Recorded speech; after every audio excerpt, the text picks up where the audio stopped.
Fala pessoal, tudo bem? Queria que você prestasse muita, mas muita atenção nesse vídeo que eu vou trazer aqui para você agora, porque ele interfere diretamente no seu bolso, ele interfere diretamente no que vai chegar na sua mesa. Então presta atenção. Quando você vê assuntos como o superávit brasileiro subiu, as nossas reservas internacionais fecharam com 36 bilhões. Quando você vê uma matéria dizendo a economia brasileira já deu sinais de desaceleração. Quando você vê uma matéria que diz que a Selic já chegou a mais de 13%. Para 98% dos brasileiros, isso não quer dizer nada. Porque eles não entendem o que isso quer dizer. O brasileiro, em sua grande parte, ele entende o seguinte: por que nós estamos com fome? O brasileiro, em sua grande parte, ele entende o seguinte: porque antes eu conseguia comprar uma casa própria financiada no banco e sair do aluguel e a prestação ainda era menor do que o aluguel e hoje eu não consigo mais. O brasileiro pensa, por que antes eu ia no supermercado com meu salário e eu trazia 3 sacolinhas cheias? Hoje eu só consigo trazer uma. É isso que o brasileiro entende. Então essa conversa de boi dormir, de retração da economia, quando Paulo Guedes aparecia e falava a economia está decolando, nós vamos ter um superávit X, a nossa balança comercial vai crescer. Ele está falando para quem? Para o povo brasileiro? Eu duvido. É por isso que eu quero tentar esclarecer aqui para vocês. Eu quero trazer aqui de uma forma fácil, para você entender o que é isso. Como que isso aqui vai impactar no seu salário? Como que isso vai afetar a sua compra? É isso que você tem que entender. Então vamos lá. Vamos voltar um pouquinho atrás aqui. Se a sua memória não for fraca, se você se recordar há uns 6, 7 meses atrás, você vai lembrar que o Brasil estava um verdadeiro caos. Um caos extremo. E nesse caos, a gente tinha o preço da comida disparando. Comida, carne, arroz subindo todo dia. A inflação estava estourando. O preço da carne, então, nem se fala. Era aquela velha história. O brasileiro estava indo comer ovo e alguns até indo para a fila do osso lá no supermercado. Isso aconteceu por 2 motivos. Uma, políticas fiscais erradas. Outra, desestabilidade do sistema político brasileiro. Ou seja, um país que caça briga com parceiros comerciais de fora. Você não viu aí o Bolsonaro xingar o nosso maior parceiro comercial, que era a China? Ou você não viu o Bolsonaro ofender presidentes de outros países o tempo todo? Pois é, isso aí deixa a nossa economia instável.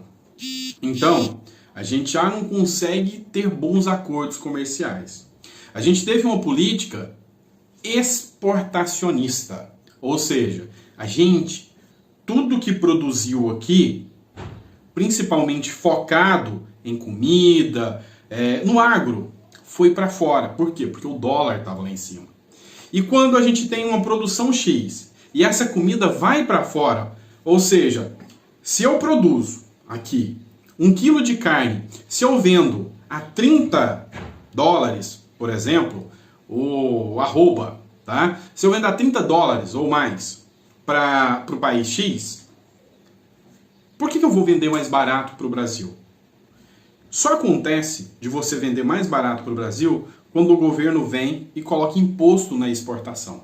Quando isso acontece, o nosso mercado fica abastecido. E aqueles grandes produtores ganham menos. Tá, esse é um dos fatores que a nossa economia caiu. Os nossos preços subiram porque a gente exportou demais. Isso é fato. Esse é um dos pontos. Outro ponto, a gente deixou o dólar subir demais. E quando o dólar sobe muito, como grande parte do que a gente compra vem de fora, fertilizantes, dentre outros produtos, também sobe o preço da comida. E também a gente usou uma política onde a Petrobras baseava seu preço no dólar, ou seja, talvez você se lembre, mas há pouco tempo atrás você estava pagando quase R$10 no litro de combustível. E Bolsonaro, ele fez de tudo, de forma artificial que ele podia, para baixar isso. Como? Reduzindo impostos, tá. Mas você tem que entender que o imposto que ele reduziu, que foi o ICMS, ele vai fazer falta. Ou seja, saúde, segurança, educação ficaram sem esse dinheiro. E esse dinheiro continuou indo para os grandes investidores da Petrobras. Então, em resumo da operação aqui, na verdade, tudo que foi projetado para reduzir o preço dos alimentos, que a gente chegou a entrar em deflação, ou seja, quando o preço dos alimentos baixam, a gente teve deflação da gasolina, o preço da gasolina baixou. Tudo isso que foi feito de forma mentirosa. Por quê? Porque a gente sabe que dia 31 de dezembro todas essas medidas acabam e tudo volta ao normal. Mas aí a ideia é que Bolsonaro já tivesse ganhado, que Guedes já voltasse ao poder e o povo brasileiro que se lasque. Pois é, só que deu zebra. O povo não quis Bolsonaro mais. Muita gente entendeu o que ia acontecer se Bolsonaro voltasse. Lembra 6 meses atrás, com R$10 o combustível e o preço dos alimentos estourando? Pois é, era isso que ia acontecer. E agora entrou um novo governo que entrou com uma mentalidade de fazer investimentos na área social. Ou seja, fazer com que o setor de serviços e o setor de comércio cresça. Reestabelecer investimentos no setor industrial dos micro e pequenos. Essa é a visão do novo governo. Só que ele vai encarar aqui uma grande dificuldade. Por quê? Porque a gente está em retração.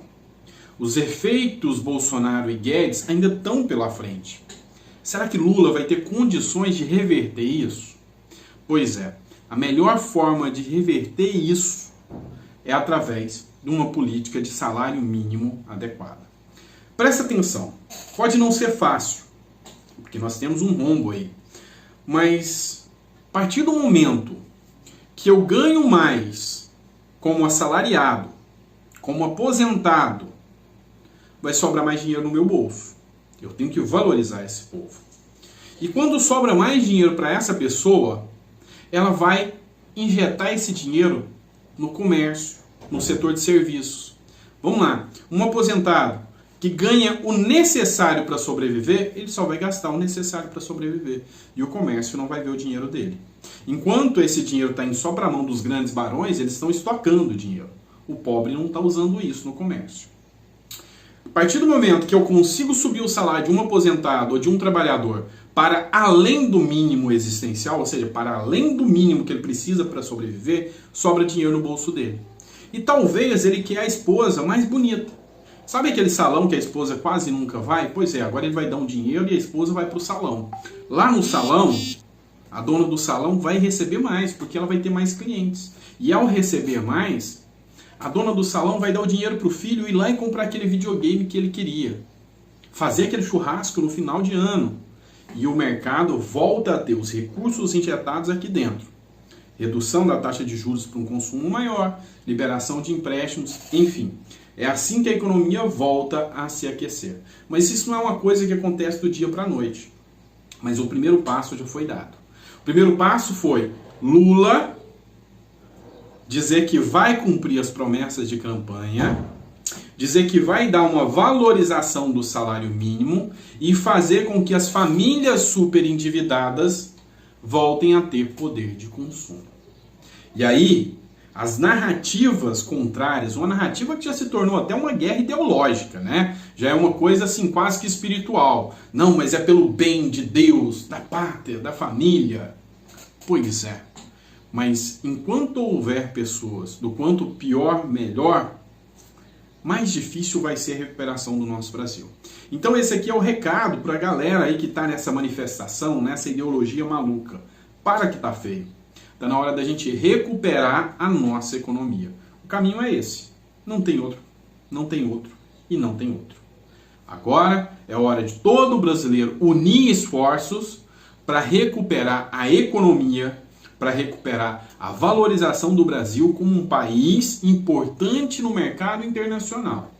E aqui não era com as políticas de Guedes, nem com as políticas de Bolsonaro que isso poderia acontecer. Doa a quem doer. Se gostou desse vídeo, manda para mais pessoas, manda para aquele amigo seu que talvez não está entendendo o que está acontecendo. Isso é importante, tá bom? Abraço, fica com Deus e até o próximo vídeo.